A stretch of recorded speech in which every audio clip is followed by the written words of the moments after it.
So today we are solving this LeetCode problem 3129, find all possible stable binary arrays. Let's read the problem, what it's saying. You are given pos you are given three positive integers 0, 1 and limit. Let me choose another color.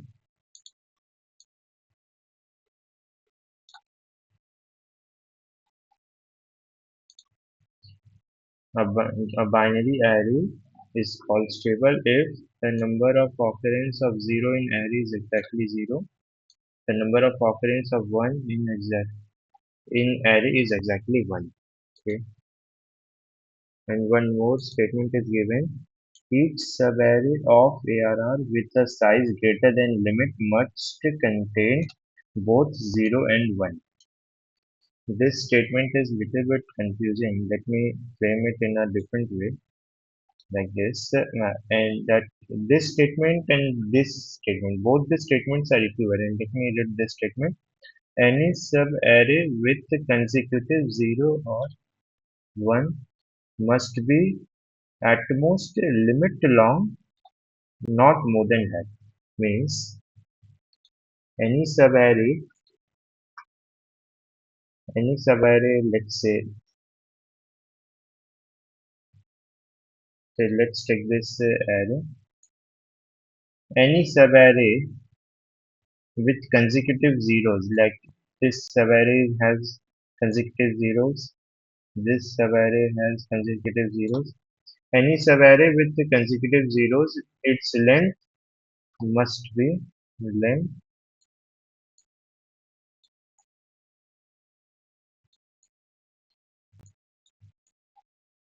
length must be less than equals to limit.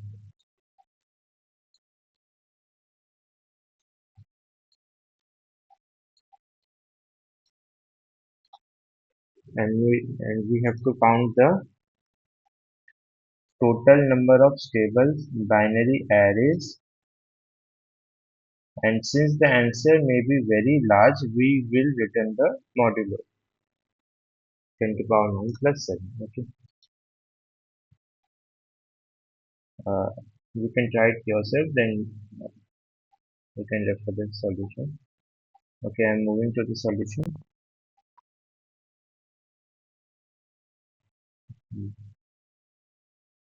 Yeah,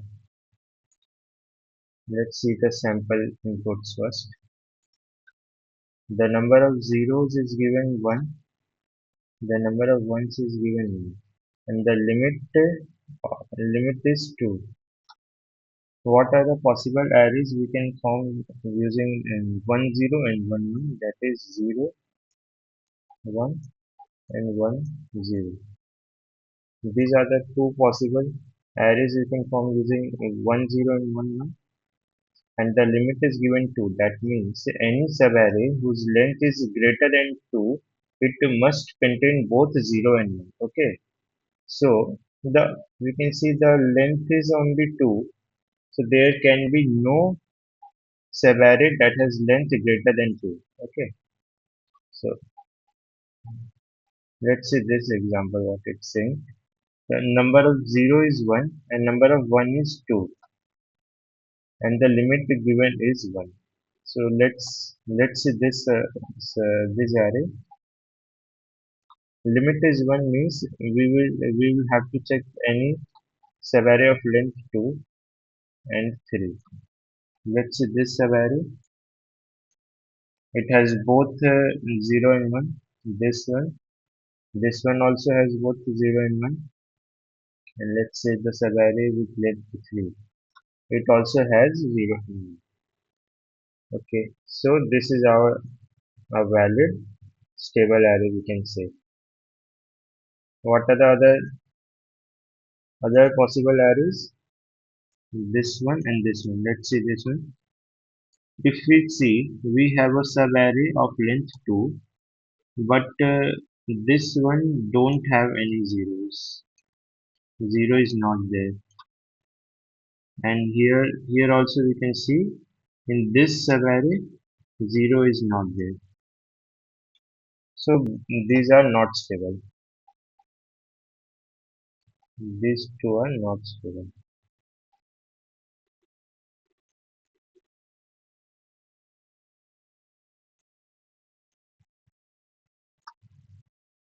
Uh, by such calculations, we can finally say that only this one is a stable array and the rest are not stable. Okay, so how to solve this question? The given constraints are all the values are limit 0 and 1 all are less than 200. So let's see.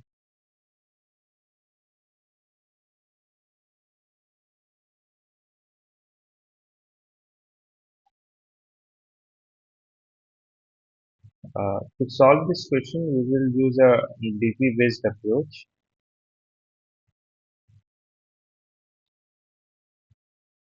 We will use DP in this question. Okay.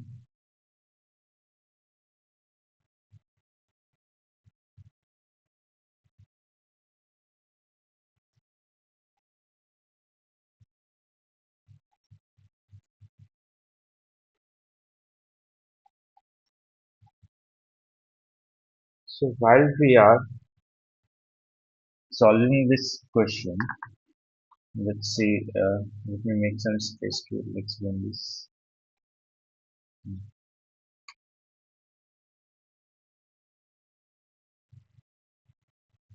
Okay. Suppose I am starting with 0. Suppose limit given is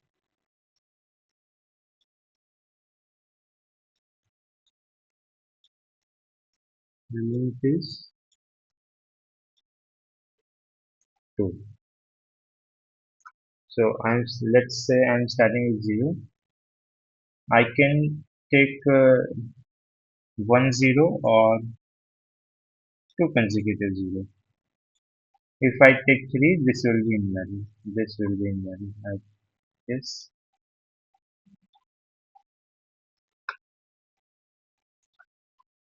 After zeros, let's say I'm taking ones.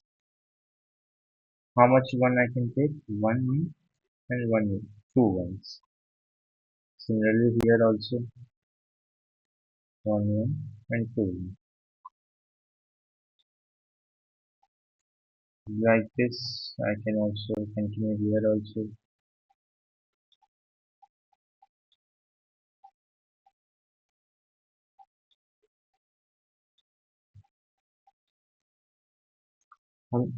Till when we will continue? Till when we will continue? Till our ones and zero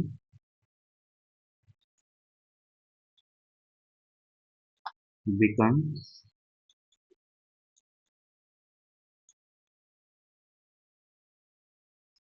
0. Clearly we can see it's a recurrence kind of approach. So we will use DP. Okay, let's see how can we define the state. Uh, I'm defining the DP states as number of zeros left with me and number of ones left with me. Also, I'm storing the last which I have stored. That is also important to store because I'm using ones when only uh, the the last used is 0. Then only I'm using ones. Okay. So I need to know that before using this, what I have used. If I have used 0, then I will use 1. If I have used 1, then I will use 0. Okay.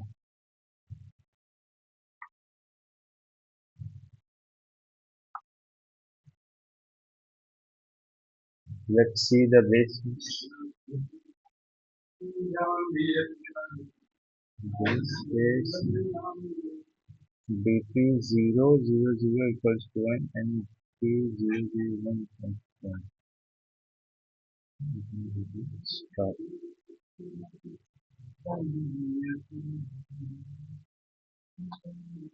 transition. If last equals to 0, bp at I k 0 plus equals to bp at I minus k j plus for all k equals to 1 to minimum of I comma limit. And if last was 1, bp of I k 1 plus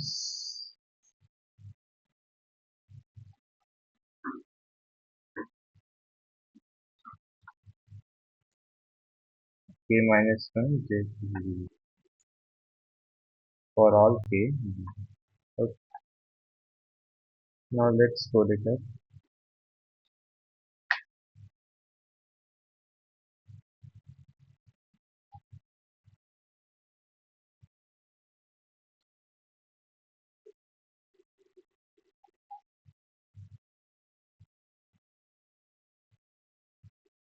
Suppose when I'm starting with 0, I will call this solve function. Let's create a solve function first. It will return an int and will accept zeros left, ones left, last used, also the limit.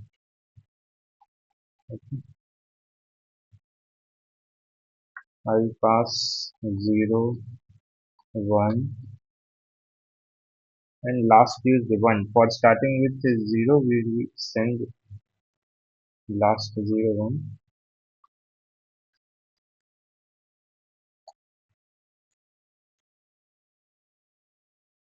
0, 1, 0, limit. And at last I will return a0 plus a1 mod. Let's define mod here.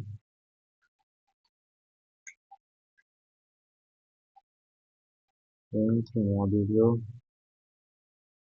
equals to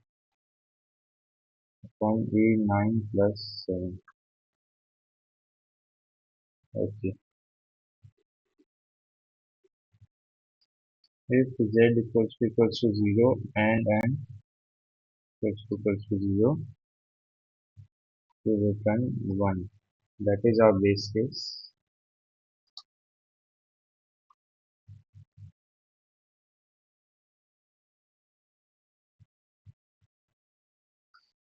Long result equals to 0.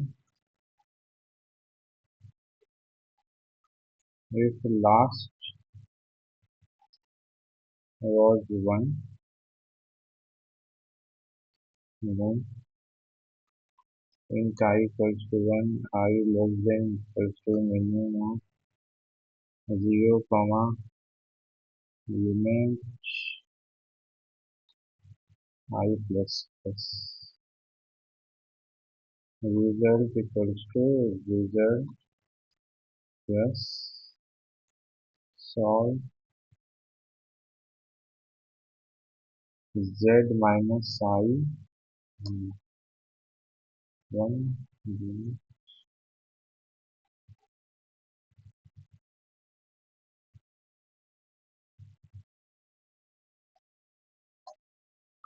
else. I will take this one. Just I will change this 0 to 1. I will send 0 as it is and it's 1 minus I. And last use will be 1 here. Okay.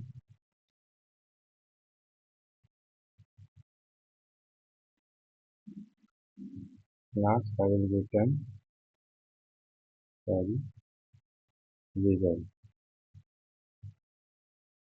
This will run see, as you can see the sample inputs have passed, but obviously this will not pass all the sample all the cases as we need to memorize this also. Let's define, let's minimize it. I'm taking here 201 as you can see the constraints here. This is 1 to 200. Okay.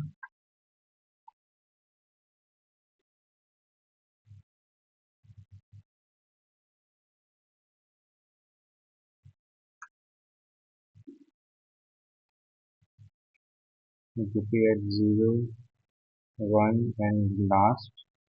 If this is not equal to -1, I'm going to return bp at 0 and last. No need to calculate much. Just return the calculation. I will do the mem set here. Mem set bp -1 sizer bp.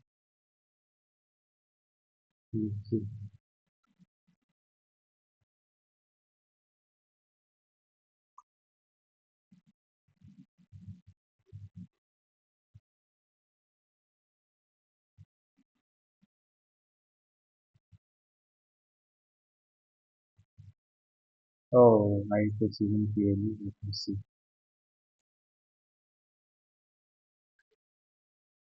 Hmm.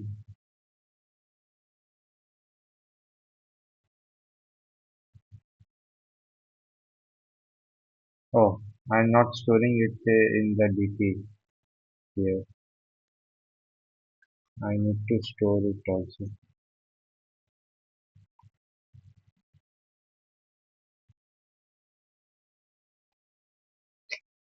Let me see. What will be-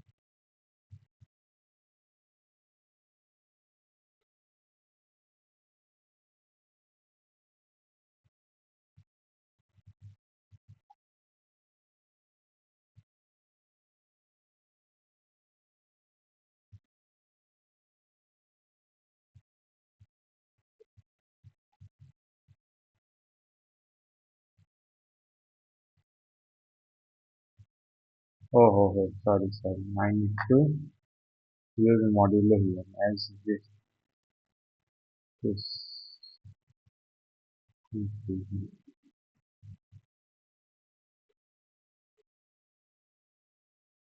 Yes.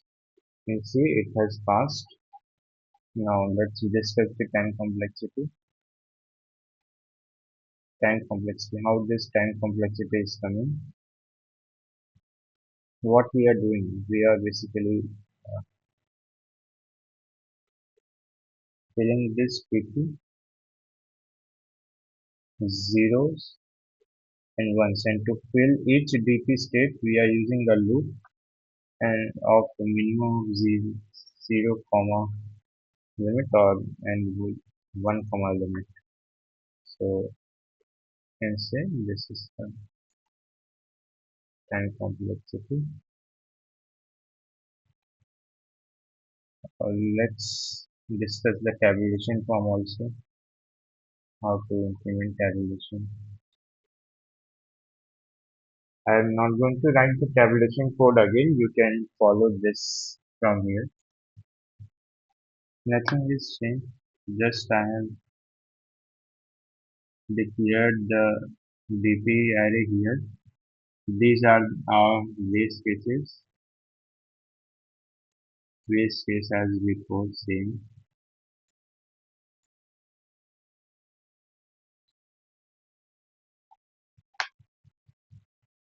Uh, these two loops are for filling our DP array, and this one. If we get I equals to 0 and j equals to 0, which is our base case only,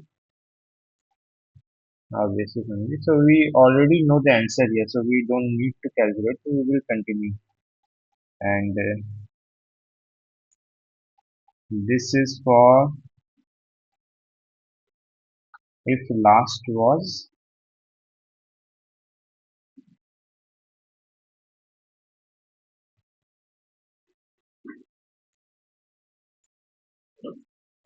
1. Then this one,